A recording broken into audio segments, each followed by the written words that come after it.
नमस्कार।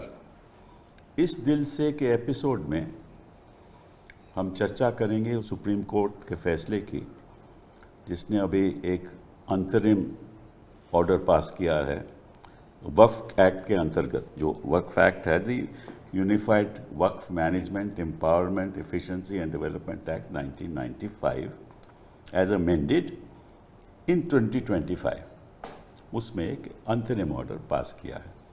उसकी जो बहस होगी, ये कानून सही है नहीं है, संवैधानिक है असंवैधानिक है, ये चर्चा बाद में होगी।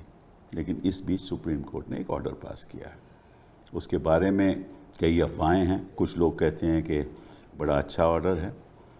हम भी मानते हैं कि कुछ नज़रिए से तो अच्छा ऑर्डर है, लेकिन इसमें कई बातें जो सामने अभी तक नहीं आई, उसके बारे में हम चर्चा करेंगे कि इसका नतीजा क्या हो सकता है। सभी को मालूम है कि वक्फ एक ऐसी चीज़ है इस्लाम में कि अगर कोई खुदा को कोई प्रॉपर्टी दे दे तो वो प्रॉपर्टी खुदा के पास ही रहती है, उसका कोई इस्तेमाल कुछ और नहीं हो सकता और उसके ट्रांसफ़र भी नहीं हो सकता। तो कई ऐसी प्रॉपर्टीज़ हैं हिंदुस्तान में जो लोगों की अपनी प्रॉपर्टीज़ उन्होंने उनको वक्फ डिक्लेयर करके खुदा को सौंप दिया। उसका नतीजा ये हुआ कि कई हिंदुस्तान में ऐसी प्रॉपर्टीज़ हैं और सरकार चाहती थी कि इसको किसी तरीके से हम रेगुलेट करें। तो फिर वो कानून लाए, रेगुलेट हो रहा है। इस बीच कुछ अख्तियार सरकार को दे दिए थे कि अगर एक कलेक्टर समझे कि ये वक्फ नहीं है तो वो प्रॉपर्टी को ले सकता है, रेवेन्यू रिकॉर्ड में उसका वो दर्ज कर सकता है कि ये सरकार की प्रॉपर्टी है। उस प्रावधान को सुप्रीम कोर्ट, जिसको हम सेक्शन 3C कहते हैं, सुप्रीम कोर्ट ने पूरा स्टे कर दिया है। लेकिन हमें ये भी मालूम है कि जो वक्फ की एडमिनिस्ट्रेशन होती थी वो बोर्ड के हाथ होती थी और बोर्ड के जो लोग थे वो चुनाव के आधार पे बोर्ड में इलेक्ट होते थे। तो इन्होंने इलेक्शन ख़त्म कर दिया, सरकार अब नॉमिनेट करेगी। इसका नतीजा क्या होगा, इसके बारे में कुछ बातें होंगी और भी कई ऐसी बातें। हम कोर्ट के जो फैसला है उससे ज़्यादा हम टिप्पणी नहीं करना चाहते, क्योंकि हम खुद वकील हैं, वहाँ पेश हुए थे। लेकिन फिर भी इसके नतीजे क्या हो सकते हैं और इसके पहलू क्या हैं और इसकी इंटरप्रिटेशन क्या हो सकती है और इससे लिटिगेशन कैसे पैदा होगी, उसके बारे में हम चर्चा करेंगे। तो हमारे साथ 3 ऐसे लोग हैं जिनसे मैं सीखता भी हूँ। मुझे कई ऐसी नाजुक बातें बताते हैं जो मुझे मालूम नहीं, क्योंकि मैं तो इस्लाम का माहिर नहीं हूँ। सबसे पहले तो मुस्तफ़ा साहब, फैज़ान मुस्तफ़ा साहब, थैंक यू वेरी मच। आपसे मैं बहुत कुछ सीखा हूँ। अरे सर, मुझे नहीं, वो सही बात है, क्योंकि कई चीज़ें, देखिए, हम वकील के नाते हम सब कुछ नहीं जानते, हम चाहते हैं कि हम सीखें। और ऐसे मामलों में हमें इतिहास का ज़्यादा मालूम भी नहीं था। कई बातों में हमने कोर्ट में आर्ग्यू किया है। अलीगढ़ मुस्लिम यूनिवर्सिटी, आपने इतना मुझे उसमें बताया उसका कैरेक्टर, तो थैंक यू वेरी मच। आप इस समय vice chancellor Chanakya national law university Patna में वहाँ के वाइस चांसलर हैं। आप AMU से आपने अपना PhD किया, LLM किया, और PhD आपने सुना है कि कॉपीराइट लॉ में किया। आप डिप्लोमा होल्डर भी हैं इन कंपैरेटिव लॉ। आपने स्ट्रासबर्ग से भी डिग्री डिप्लोमा लिया। फुल ब्राइट स्कॉलर भी हैं, वाइस चांसलर नालसार के भी रहे, फाउंडर उड़ीसा NLU के भी रहे, और 100 तो आपने इंटरनेशनल नेशनल पेपर्स लिखे हुए हैं।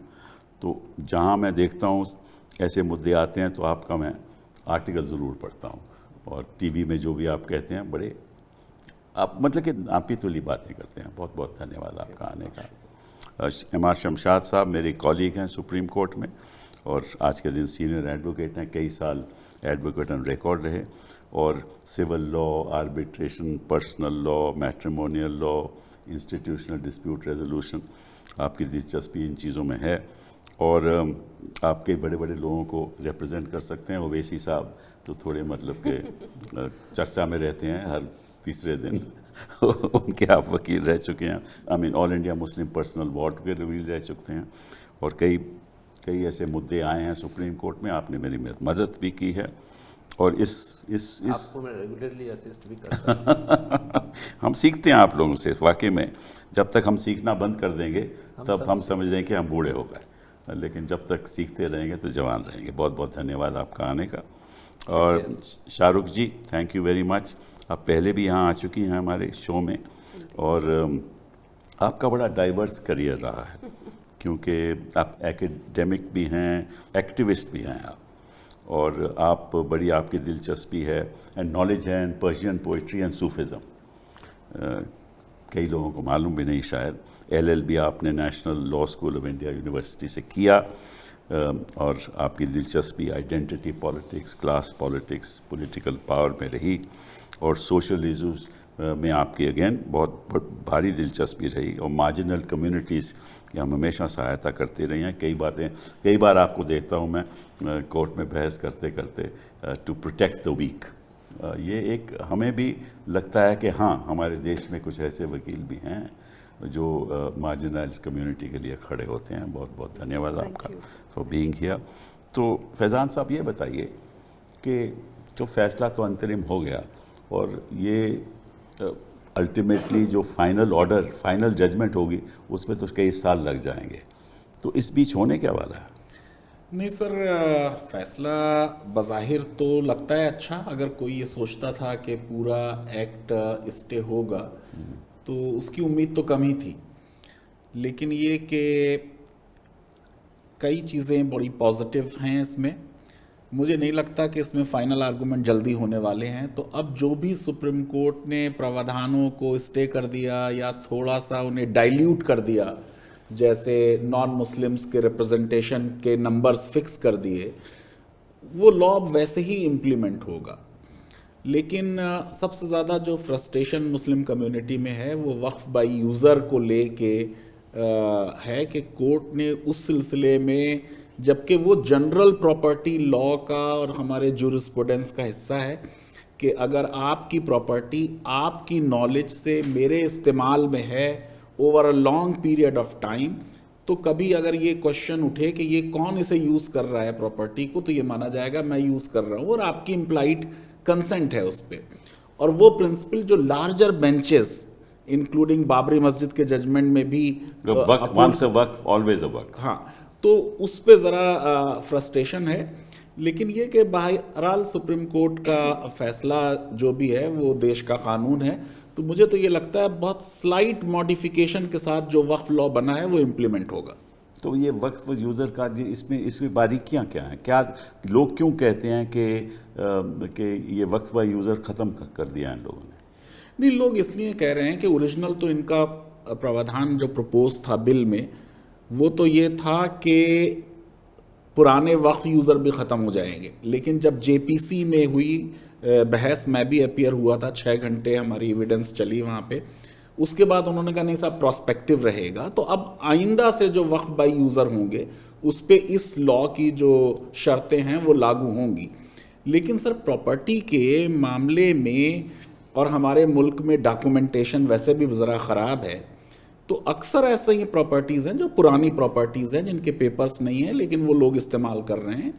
और अगर ग्रेवयार्ड के सिलसिले में या मस्जिदों के सिलसिले में कोई लिटिगेशन हो या किसी भी कम्युनिटी के लोगों के दिल में ये ख्याल भी आए कि हमारी रिलीजियस प्रॉपर्टीज़ जो हैं उनके ऊपर कोई संकट के बादल मंडरा रहे हैं, तो वो गैर ज़रूरी है किसी भी देश के लिए कि कोई बहुत बड़ी कम्युनिटी जो है वो किसी मुद्दे को लेके इनसिक्योर फील करे। तो देखिए, ये तो एक कानून का एक मैं समझता हूँ कि अंडरलाइंग प्रिंसिपल है कि अगर मेरी संपत्ति है तो किस तरीके से मैं इस्तेमाल करूँ वो तो मेरी मर्ज़ी है, ठीक है ना। अगर मैं उसका दुरुपयोग कोई किसी कानून के ख़िलाफ़ नहीं कर रहा तो मैं जैसे भी इस्तेमाल करूँ, ठीक है ना। तो वक्फ बाय यूज़र भी यही है कि मैं चाहता था कि ये मैं खुदा को मैंने सौंप दिया और इसका इस्तेमाल कब्रिस्तान हो या मॉस्क हो तो उसमें सरकार को क्या इंटरफेयर करना चाहिए या नहीं करना चाहिए सर, मगर वक्फ बाय यूजर में उसने नहीं सौंपा।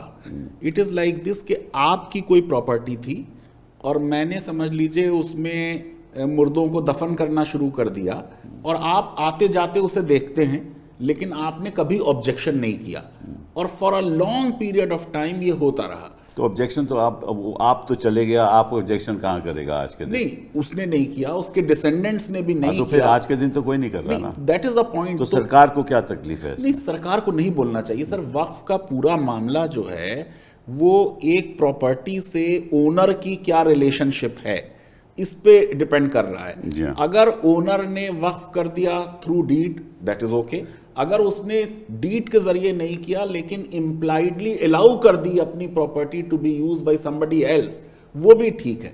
सबसे बड़ा मुद्दा ये है कि हम पूरा ओनरशिप लॉ को अपसाइड डाउन करना चाहते हैं, और ओनरशिप लॉ जिसके बारे में ये कहा जा रहा है कि साहब अनलिमिटेड है इन पॉइंट ऑफ यूजर, के जो चाहे इस्तेमाल करें, उसमें आग लगा दें आप अपनी प्रॉपर्टी में, किसी को गिफ्ट कर दें, गॉड को गिफ्ट कर दें, किसी और को दे दें, जो चाहें आप करें, उस पर किसी भी पब्लिक अथॉरिटी को रेस्ट्रिक्शन लगाने का हक नहीं है। ये सोच है। हाँ, और अगर उसका मजहब भी बदल जाए, वो वाला प्रावधान भी मैं समझता हूं बहुत ही डीपली प्रॉब्लमेटिक है कि अगर कोई कन्वर्ट हो रहा है तो उसके कन्वर्जन से उसकी अपनी प्रॉपर्टी जो है उससे रिलेशनशिप पे कोई फर्क नहीं होता।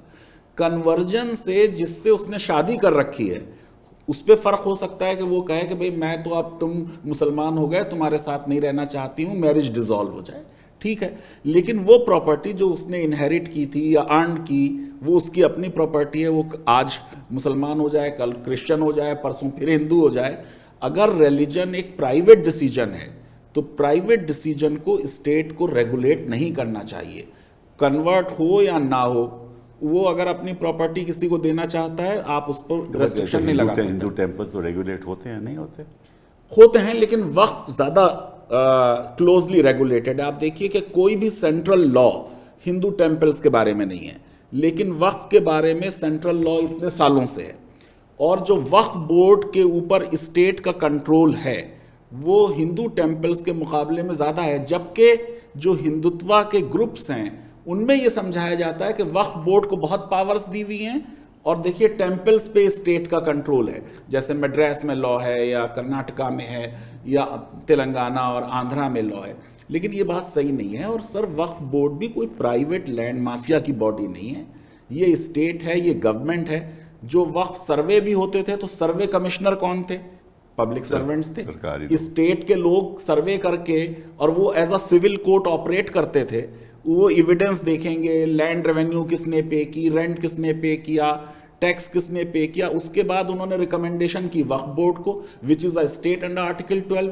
वक्फ बोर्ड ने रिकमेंडेशन की स्टेट गवर्नमेंट को, उसने स्टेट के गजट में पब्लिश कर दिया कि ये वक्फ प्रॉपर्टीज हैं। तो ये कह देना कि सरकार की प्रॉपर्टी कोई वक्फ बोर्ड जो है वो मिसअप्रोप्रिएट कर लेता है, ये एक मिथ है और प्रोपेगेंडा है। चलिए, मैं आपसे पूछना चाहता हूँ शमशाद साहब कि जो सोलिसिटर जनरल हैं उन्होंने एक बयान दिया, और जेपीसी में जैसे आपने कहा कि भाई ये retrospective, Waqf by user retrospective नहीं हो सकता, मतलब कि जो पुराने वक्फ चलते आ रहे हैं उन पे इस कानून का कोई असर नहीं पड़ेगा, वो रहेंगे।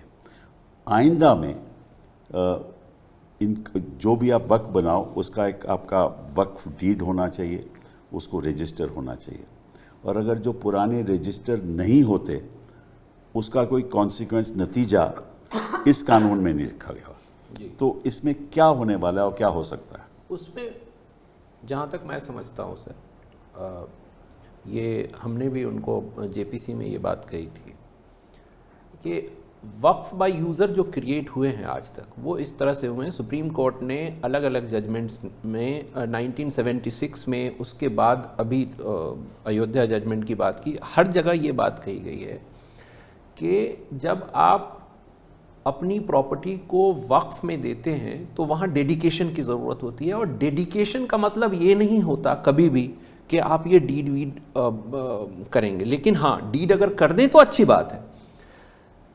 सुप्रीम कोर्ट ने यह कहा है कि एक express intention coupled with physical possession, और फिजिकल पोजेशन आपने बाय कॉन्डक्ट भी दे दिया, उसमें मुर्दे दफनाए जा रहे हैं या नमाज पढ़ी जा रही है या फिर उस पर यतीम खाना बना दिया गया और आपने उसको ऑब्जेक्ट नहीं किया, तो वो पूरी तरह से वक्फ को डेडिकेट हो गया। ये सुप्रीम कोर्ट का एस्टैब्लिश्ड प्रिंसिपल है।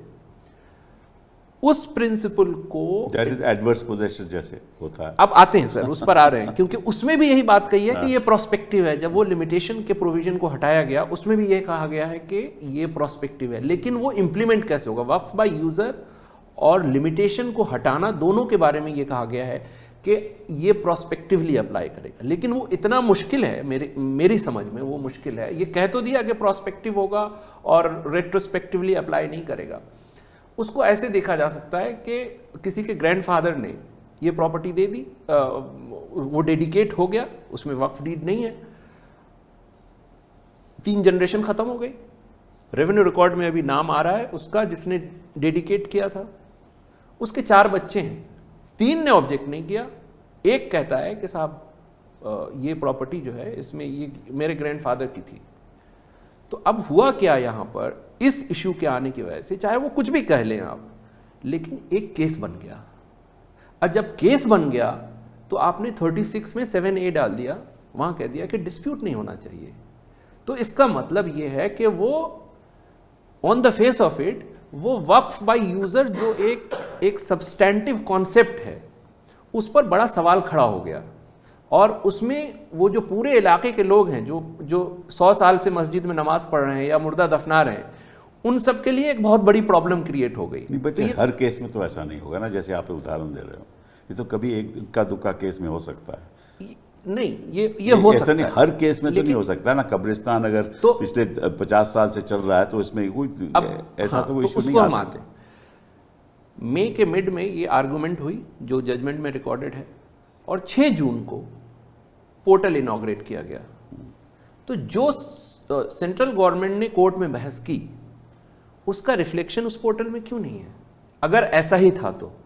क्योंकि आप उसमें कह रहे हैं कि आप ये बताइए कि ये कब डेडिकेट हुआ था। देखिए, ऐसा है कि मुझे कई लोग कहते हैं कि आप पैदा कब हुए थे, पूछते हैं ना, और मैं कहता लाखों करोड़ों लोगों को मालूम नहीं कि कौन सी डेट में पैदा हुए थे। अगर आपको अपनी डेट ऑफ बर्थ नहीं मालूम तो वक्फ की डेट ऑफ बर्थ कहाँ से मालूम हो? एग्जैक्टली। अब दूसरी बात सर ये आएगी, तो है ना, दूसरी बात ये आएगी कि अगर मुझे रजिस्टर करना है अपने गांव की प्रॉपर्टी को, हमने ये 300 साल से, किसी ने कह दिया अंकल ने कि 300 साल से चल रहा है, हमने 300 साल कर दिया, वो रेवेन्यू रिकॉर्ड कल लेके आ जाएंगे, हम पे FIR हो जाएगी कि आपने झूठ बोला है।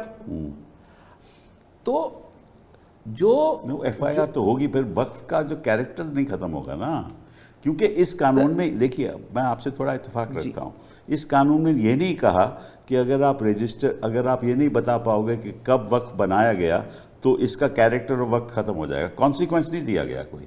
तो आपको मालूम है कि अंडर द लॉ, आप तो वकील हो, कि अगर कॉन्सिक्वेंस नहीं दिया गया तो ये डायरेक्टरी प्रोविजन होगा, मैंडेटरी नहीं होगा। अच्छा, तो उसको हम इस तरह देखते हैं, वक्फ बोर्ड या मुतवल्ली या वाकिफ, इनकी जिम्मेदारी थी कि इसको रजिस्टर कराए। करेक्ट। अगर उसने नहीं कराया तो वक्फ पर पूरा सवाल उठ गया, भले ही वो प्रोस्पेक्टिव हो।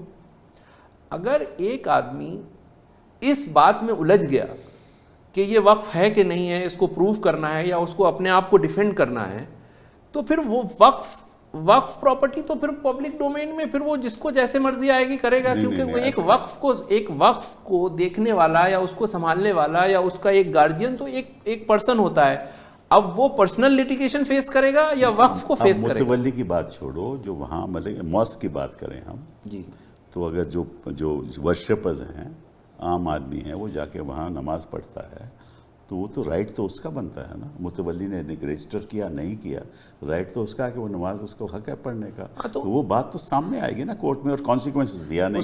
उसका कॉन्सिक्वेंस यही है कि फिर पूरी कम्युनिटी में जितने लोग उसमें इन्वॉल्व हैं सब मिलकर लिटिगेशन लड़ें। हाँ, वो लिटिगेशन बढ़ सकती है लेकिन कॉन्सिक्वेंस नहीं है, मैं यही आपको बता रहा हूँ। पर लिटिगेशन तो हर चीज़ में आजकल बढ़ती है, और इसीलिए तो हम लोग वकील बैठे हुए हैं। लेकिन वहाँ पर जो खासकर जो एक पायस पर्पस के लिए किसी गरीब की मदद करने के लिए या किसी मस्जिद को बनाया गया है जहाँ पे वर्शिपर्स आके, ये उसमें अगर इस तरह के लिटिगेशन क्रिएट, ये बात आपकी ठीक है कि अगर आप दूसरे धर्मों को देखो तो वहाँ मतलब के जो चढ़ावे चढ़ते हैं या ऐसे पैसे बनते हैं वो यहाँ नहीं है, क्योंकि यहाँ तो कब्रिस्तान है तो उसमें कोई ऑफरिंग का कंसेप्ट नहीं ऑफरिंग है, का कॉन्सेप्ट नहीं है।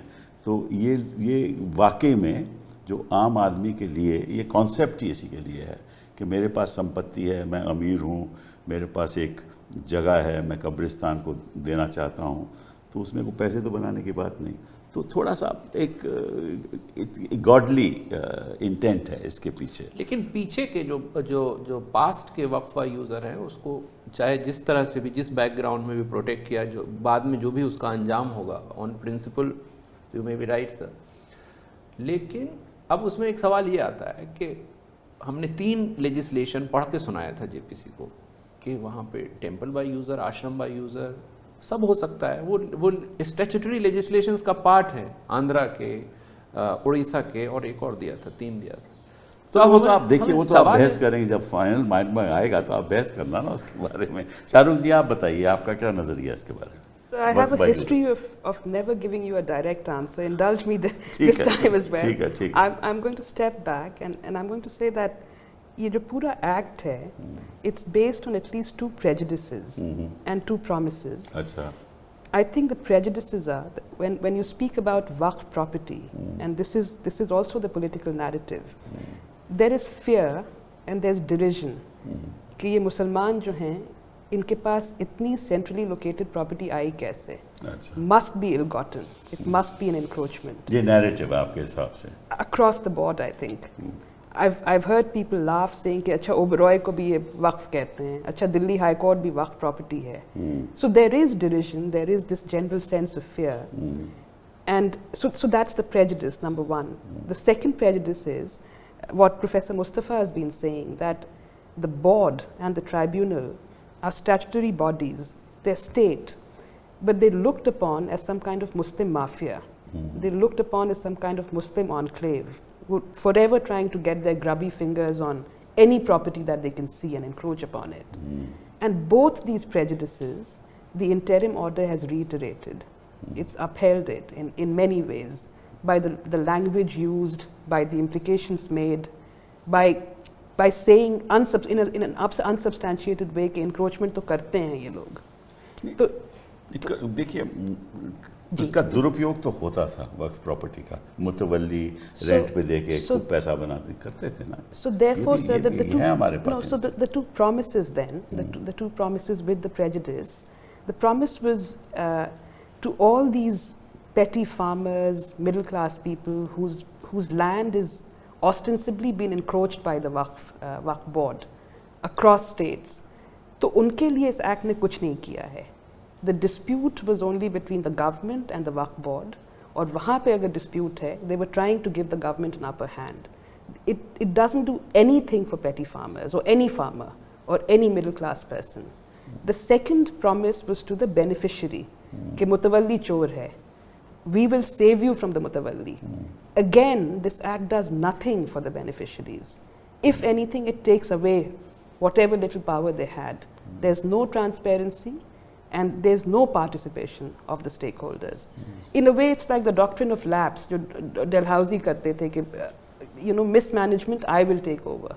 So, वो तो prove करना पड़ेगा ना किसी को, आज के दिन तो नहीं हो सकता। I think, sir, that conceptually it's framed in a way that it makes it less transparent and less participatory, and it reiterates the prejudice. उदाहरण दीजिए, because your principle you will have to explain to the public what is the kind of example जो शमशाद साहब कह रहे हैं कि मुतवल्ली चोर है, मुतवल्ली की गलती है, उसने रजिस्टर नहीं कराया। करेक्ट। अब उसकी भरपाई किसको करनी पड़ेगी? उसकी भरपाई करनी पड़ेगी उस नमाजी को जिससे मस्जिद ले ली जाएगी।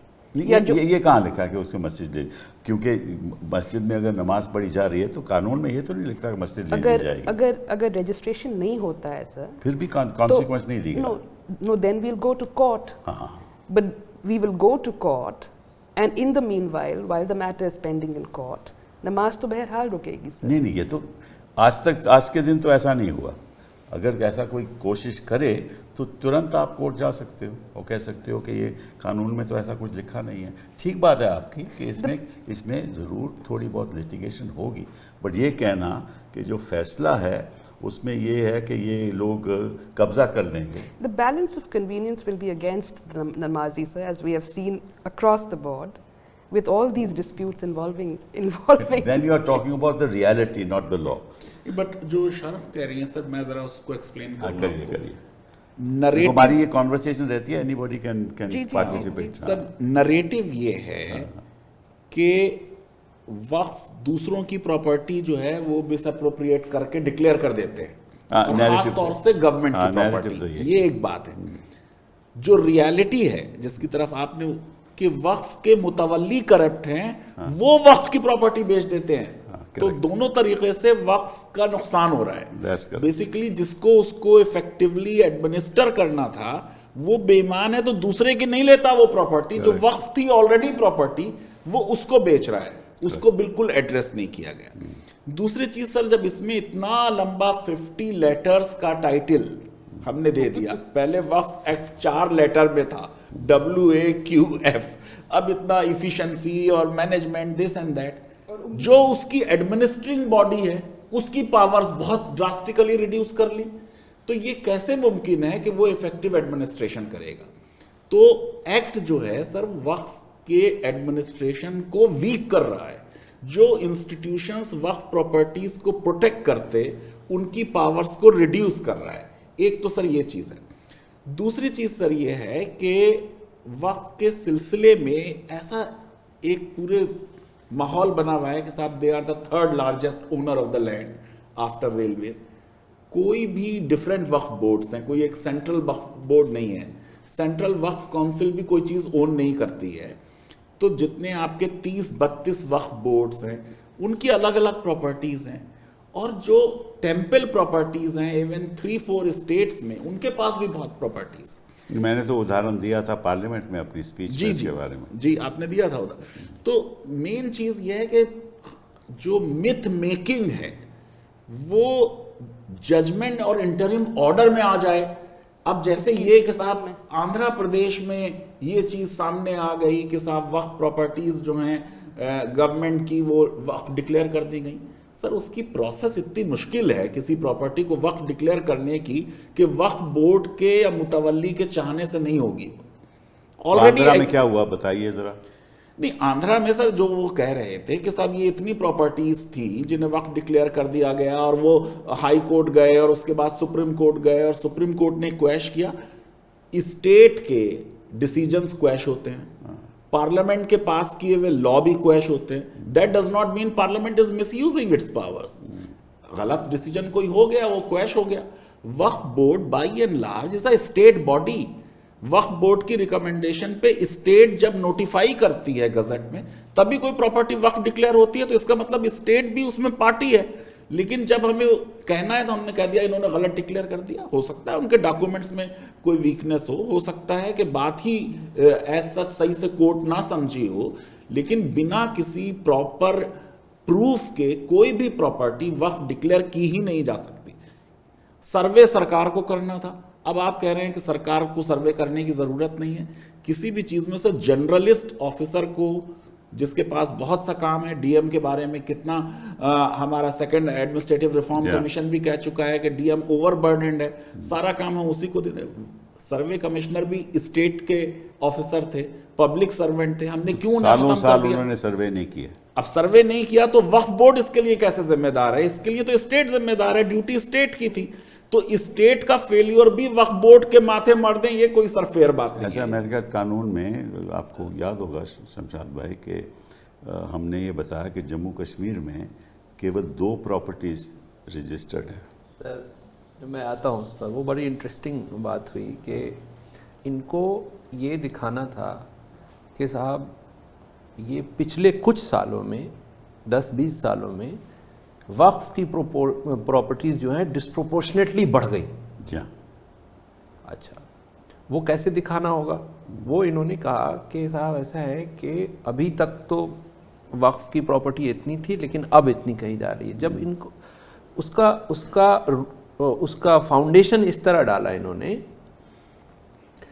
कि कुछ प्रॉपर्टी को रजिस्टर कर दिया वामसी पोर्टल पर, और ये नहीं बताया कि हमने सारी प्रॉपर्टी रजिस्टर कर दी। अच्छा, वो एक प्रोसेस था जो शुरू किया गया कि वक्फ की प्रॉपर्टी को रजिस्टर किया जाएगा। तो वो शुरुआत हुई, तो जिस साल शुरुआत हुई ऑब्वियसली उस वक्त सब अपडेट नहीं हुआ, और वो धीरे धीरे वो अपडेटिंग का प्रोसेस चलता रहा। तो जो ऑलरेडी वक्फ थी उसका प्रोसेस चल रहा था। अब जो 5 साल में, जैसे किसी ने कभी 1000 थी, वो पीछे की रजिस्टर्ड प्रॉपर्टी को वो अपडेट करते गए। तो उन्होंने कहा कि देखिए साहब, ये 10 साल में देखिए ये कहाँ से कहाँ अपलोडिंग ऑफ डॉक्यूमेंट्स थी बेसिकली। और वो uploading of document, professor Mustafa, क्या हुआ कि वो सेंट्रल गवर्नमेंट की स्कीम है। वो हर वक्फ बोर्ड में 2012 में शुरू हुई। सेंट्रल गवर्नमेंट का एक स्टाफ बैठा हुआ है जिसको सेंट्रल गवर्नमेंट पैसा देती है कि आप इसको अपडेट करिए। बिल्कुल सेंट्रल गवर्नमेंट को सब पता है। तो एक वो कैंपेन जो अभी शाहरुख नैरेटिव जो बात वो जो नैरेटिव है, वो नैरेटिव वो जानबूझ कर किया गया था कि जब तक इसका प्रोपेगेंडा इस तरह नहीं करें जिससे लोगों के जहन में एक खौफ बैठ जाए, एक हॉस्टिलिटी हो जाए एक वक्फ के इंस्टीट्यूशन के खिलाफ कि देखिए साहब ये तो पूरा हिंदुस्तान कब्जा कर रहे हैं। अब आपका एक ऑफिसर एफिडेविट स्वेयर कर रहा है, वो ये नहीं बता रहा कि ये एक प्रोसेस है जो चल रहा है, और ये नहीं बता रहा कि सारी प्रॉपर्टीज अभी तक। बट हमने तो बताया ये बात, हमने ये काउंटर में आपने कही ये बात, लेकिन उससे एक प्रेजुडिस तो माहौल में है। अच्छा, जहां तक वो शाहरुख की बात को, मैं थोड़ा सर की बात को भी आगे ले जाता हूं। देखिए, सेक्शन 4 के तहत सर्वे किसको करना था? कमिश्नर को करना था, स्टेट को करना स्टेट को करना था। उसकी पिटीशन एक हाई कोर्ट में क्यों गई? क्योंकि आप कर नहीं रहे, और आज तक उन्होंने नहीं किया। 24 में ये 25 में ये अमेंडमेंट आता है, और 2013 के बाद से बहुत सारे स्टेट में सर्वे नहीं हुए। क्यों नहीं हुए? आप इसका जवाब क्यों नहीं दे रहे? नंबर 2, अगर सर्वे नहीं हुआ या रजिस्टर नहीं हुई प्रॉपर्टी, तो उस वक्त उसको मुतवल्ली से सवाल पूछना था। किसको पूछना था? बोर्ड को पूछना था। बोर्ड को आप कह रहे हैं स्टेट है, तो स्टेट का ऑर्गन मुतवल्ली से नहीं पूछ रहा कि भाई आप रजिस्टर क्यों नहीं करा रहे। तीसरी बात, अगर बोर्ड फेल कर गया, मुतवल्ली फेल कर गया, तो कमिश्नर को पूछना था कि आप क्यों नहीं करा। उसके लिए पेनल्टी है, उसके लिए फाइन है। कितने नोटिस भेजे बोर्ड ने या गवर्नमेंट ने कि साहब ये इस पे ये फाइन लगाया जाए। तो आपने एक तरफ पूरी तरह से मिसमैनेज कर दिया। आपने बोर्ड अपॉइंट नहीं किया सालों साल। दिल्ली में आज भी वक्फ बोर्ड नहीं है। क्यों नहीं है? कौन था रिस्पॉन्सिबल? ये क्या सिर्फ अमेंडमेंट की वजह से नहीं हुआ? उससे काफ़ी पहले से बोर्ड नहीं है। कई जगह सीईओ नहीं होते हैं। कौन अपॉइंट करता है सीईओ को? तो सबसे पहले आप मिसमैनेज करिए। मिसमैनेजमेंट के बाद आप कहिए कि साहब ये तो बहुत मिसमैनेज हो गया, अब तो हमें कुछ करना पड़ेगा। उसके बाद कहिए कि हम बोर्ड इस तरह कॉन्स्टिट्यूट करेंगे कि वो उसमें नॉमिनेशन होगा। नॉमिनेशन कौन करेगा? नॉमिनेशन कौन करेगा? गवर्नमेंट। तो अब सिर्फ ये बात नहीं है कि 3 लोग वक्फ बोर्ड में होंगे जो इस कम्युनिटी के बाहर के होंगे, या 4 लोग सेंट्रल वक्फ काउंसिल में होंगे जो कम्युनिटी के बाहर होंगे। गवर्नमेंट में तो आज कोई नहीं है। माइनॉरिटी अफेयर्स मिनिस्टर भी नहीं है मुसलमान। एक जगह कहा गया है जजमेंट में भी कि ये प्योरली इस्लामिक कॉन्सेप्ट है, उसके मैनेजमेंट के लिए 3 लोग रहेंगे तो कोई बात नहीं है, क्योंकि सॉलिसिटर जनरल साहब ने ये बात कही। लेकिन इफेक्टिवली अगर इसको देखा जाए तो 100% नहीं है, क्योंकि हमें मालूम है कि कैसे कैसे लोग हमारी कम्युनिटी में, मुस्लिम कम्युनिटी में है, उन सबको नॉमिनेशन मिलेगा। उन सबको जब नॉमिनेशन मिलेगा तो वो क्या करेंगे इस प्रॉपर्टी का, वक्फ की प्रॉपर्टी का? वो तो इसलिए कम्युनिटी ने ये कहा कि साहब देखिए ये जो पूरा का पूरा स्कीम है जो अमेंडमेंट का, वो स्कीम अपने आप में इस तरह का है कि पूरे कॉन्स्टिट्यूशनल नॉर्म जो मुसलमान समझता है कि उसकी प्रॉपर्टी अगर वो वक्फ में दे रहा है या छोड़ रहा है डेडिकेशन से, तो उसको प्रोटेक्ट करने का कुछ मैकेनिज्म होना चाहिए। तो पूरा का पूरा वायलेट हो रहा है। तो इशू ये नहीं था कि एक प्रोविजन इसमें प्रॉब्लमेटिक है। पूरा का पूरा जिस तरह से स्कीम बनाया गया वो अपने आप में प्रॉब्लमेटिक था। इसलिए कहा गया, जैसे किसानों ने कहा था कि साहब ये पूरा फार्म लॉ खराब है, हमारे लिए मत कीजिए, उसके लिए सुप्रीम कोर्ट ने इंटरिम स्टे करके पूरा तीनों फार्म लॉ को एक साथ स्टे किया। ये तो खैर एक ऐसा एक ही उदाहरण है हिंदुस्तान में सर, इतिहास। लेकिन I'm so sorry, आप उस फिल्म के बारे में कह रहे थे कि you can't censor it because the whole film is bad. Correct. I think conceptually it's just prejudicial. The way it's उधर framed. प्रोफाइल्स की बात कर रहे हो। जी, तो इस पे ये सवाल कम्युनिटी के लोग पूछ रहे हैं कि देखिए जो फार्मर्स ने क्या रोड जाम कर दिया था, इसकी वजह से उनको स्टे मिल गया, हमें नहीं मिला। वो तो अब राजनीतिक बात हो गई। नहीं, लेकिन ये सवाल है, हमें जवाब देना होता है क्योंकि वो हम कोर्ट पर आप जवाब दे सकते हैं, मुझे मालूम है। ये बताइए आप, इन्होंने एक बात उठाई, मैं आपका नजरिया चाहता हूँ उसके बारे में। इन्होंने कहा कि जो पहले जो बोर्ड होता था वो इलेक्टेड मेंबर्स से होता था जी, and now it's all अब उन्होंने बदल दिया, Now it's all nominated. अब सारे सरकारी नॉमिनेट करेगी जी, लेकिन जो काउंसिल होती थी वो नॉमिनेटेड रहती थी, council nominated थी। ठीक है ना। जी सर। तो बोर्ड इलेक्टेड था और काउंसिल नॉमिनेटेड थी। तो इन्होंने आपके हिसाब से बोर्ड नॉमिनेट क्यों किया है? क्योंकि कब्जा चाहते हैं? I think so sir.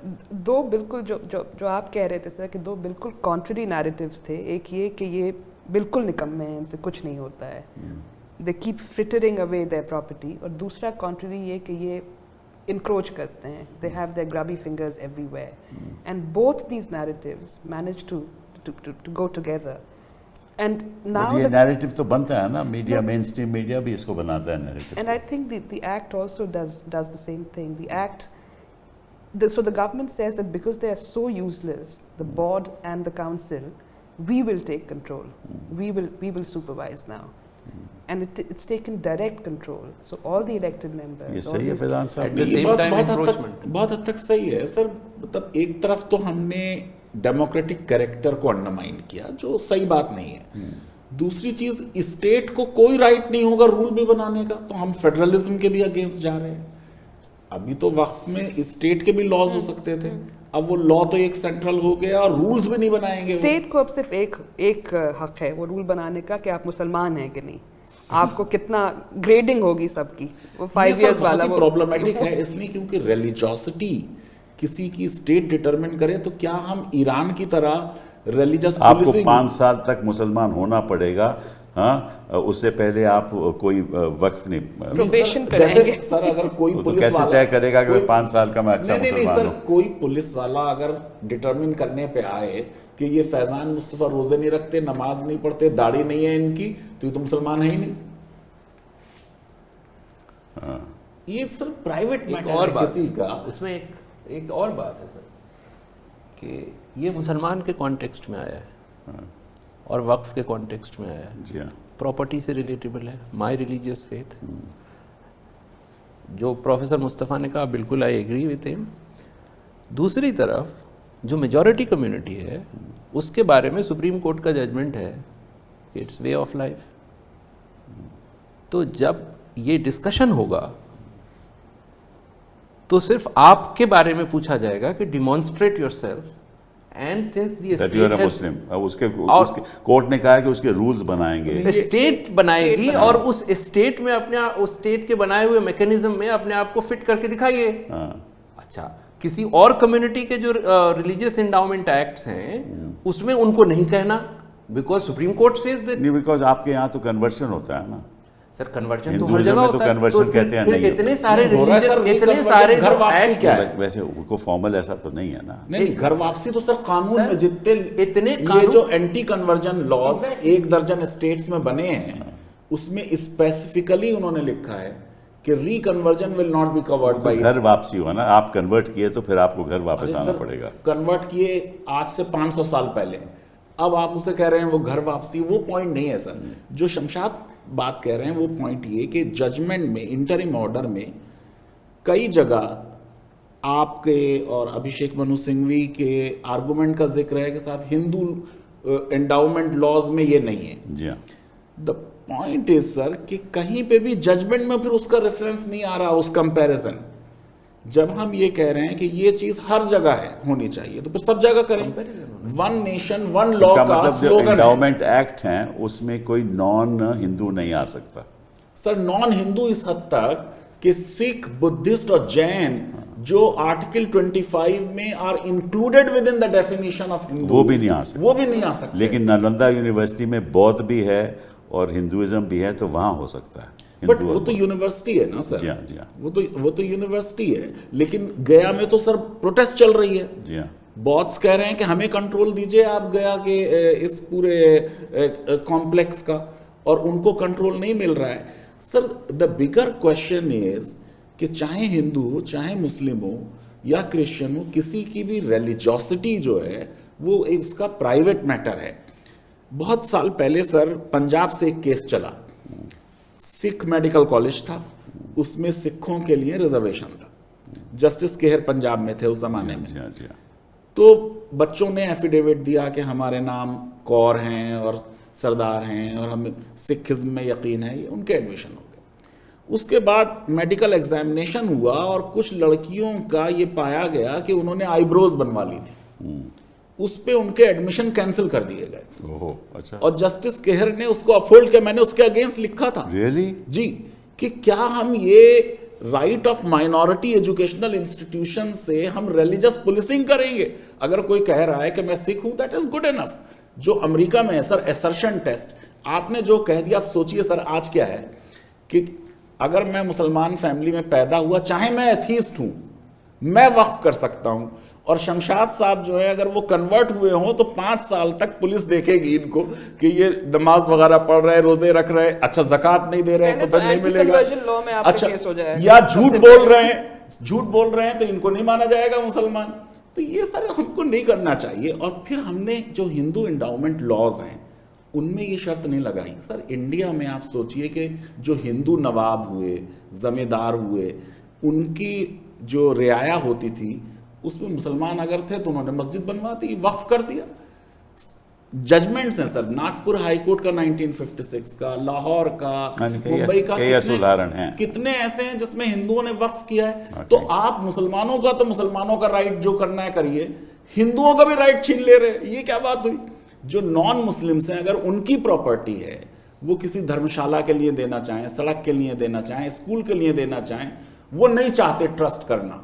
आप कैसे डिक्टेट कर सकते हैं कि आप ट्रस्ट करिए? इंटरिम ऑर्डर में कह रहे हैं कि वो ट्रस्ट बनाए, वो तो उसकी प्रॉपर्टी है, वो अगर वक्फ करना चाहे करे वक्फ। या कोई मुसलमान एसटी है अगर उसको हक नहीं है तो उसका एसटी का जो पूरा इलाका उसको आपने मान लिया है कि वो है, तो उसमें क्या हुआ? वो कह रहे हैं कि दुरुपयोग होता था। दुरुपयोग सर एक दुरुपयोग मैं मान लेता हूँ, दुरुपयोग है, उसको दुरुपयोग से छोड़ देता हूँ। इंस्टेंस नहीं दिया, लेकिन ये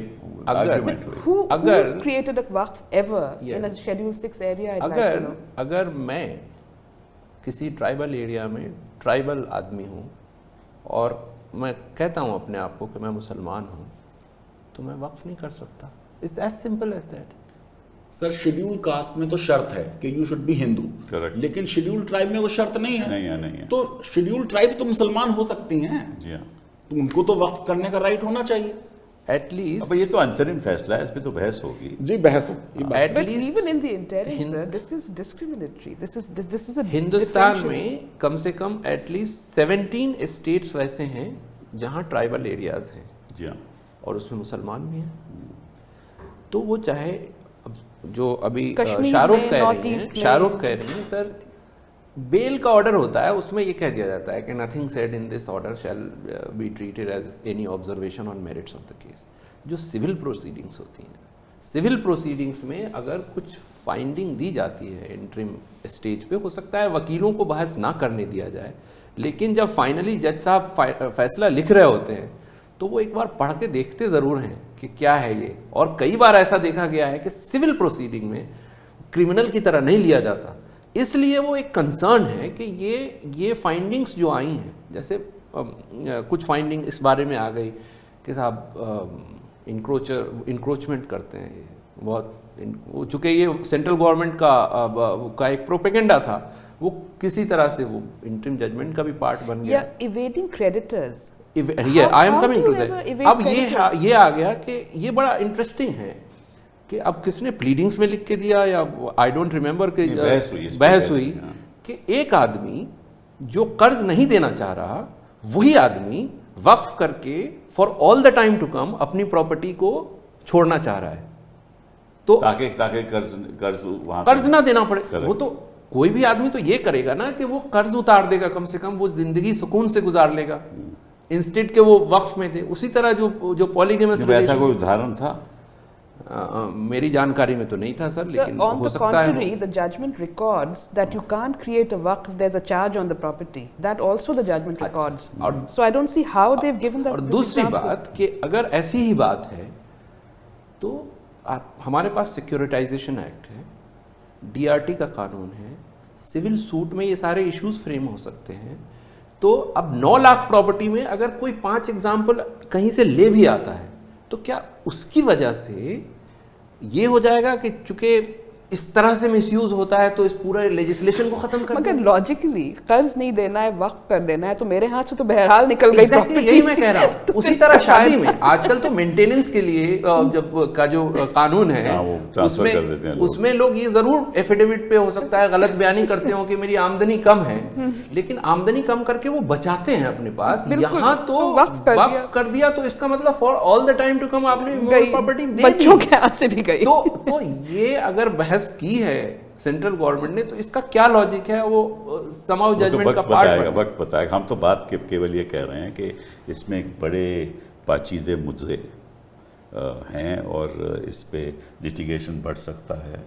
और मॉन्यूमेंट्स पे भी सर जो आप वो तो बड़ा ही इंपॉर्टेंट है कि भाई ASI प्रोटेक्टेड मॉन्यूमेंट अगर हो और उस समय वो नोटिफिकेशन हो ASI का और उससे पहले आपने वक्त बनाया तो वक्त will be void. And again, sir, there is land that belongs to panchayats or village groups.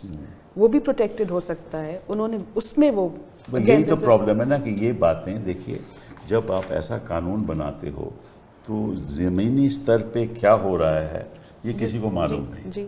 तो ये मुद्दे उठेंगे और इन मुद्दों पे फिर चर्चा होगी और फिर फैसले भी होंगे।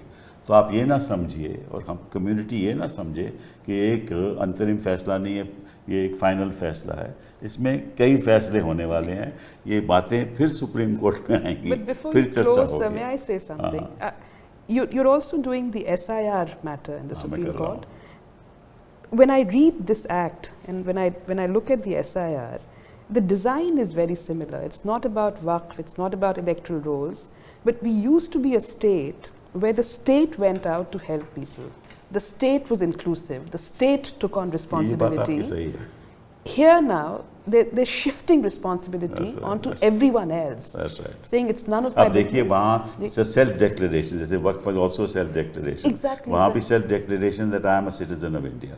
अब ये कह रहा है इलेक्शन कमीशन कि आप प्रूव करो कि you are a citizen of India. वो पावर BLO को, ब्लॉक लेवल ऑफिसर को दे दी। तो आप कह रही हैं कि जैसे SIR में हो रहा है वैसे ही वक्त में हुआ। And second, sir, सरकार सब अपने अख्तियार ले रही है। So they worked with, when they were registering or when they were creating electoral rolls, they worked with the documents that people were able to bring to them. Now they are saying कि यही लेके आओ वरना ये किसी और दिन चर्चा करेंगे। जी इसमें ऐसे भी इश्यूज आएंगे कि जैसे लिमिटेशन का इशू है, वो बहुत बड़ी लिमिटेशन का इशू है, या फिर वक्फ बाय यूजर भी मेरी अंडरस्टैंडिंग वाले ही प्रोस्पेक्टिव हिंदू टेम्पल्स पे वही सुना है लिमिटेशन से एग्जेम्प्ट है वहाँ। तो यहाँ भी एग्जेम्प्ट था तो उन्होंने वो अब ये देखिए सर, वो क्यों कह रहे हैं कि लिमिटेशन से हम आपको खारिज कर रहे हैं। अब ये प्रोग्राम की भी थोड़ी लिमिटेशन है। तो अब मसला ये है कि जो आदमी उसको ऑक्युपाई करके बैठा हुआ है वो एडवर्स पोजीशन प्लीड कर रहा है। हाँ बिल्कुल। कहाँ से कर रहा है? कर ही नहीं सकता। कहाँ से कर रहा है? वो लिमिटेशन एक्ट से ही कर रहा है। हाँ, यही ना, जब तो कह रहा हूँ ना कि जो गलत तरीके से कब्जा करके बैठा हम उसको निकाल नहीं सकते। और वो प्ली लिमिटेशन एक्ट का ही ले रहा है, लेकिन वक्फ नहीं ले सकता वो। एब्सोल्युटली। चलिए, आपने तो कई ऐसी बातें बता दी जो मेरे जहन में भी नहीं थी, लेकिन ये जाहिर है कि ये बातें आएंगी, इस पे चर्चा होगी, कोर्ट्स को दोबारा रिविजिट करना पड़ेगा और फैसले होंगे, सही फैसला होगा। बहुत बहुत धन्यवाद आप लोगों का। बहुत बहुत शुक्रिया सर।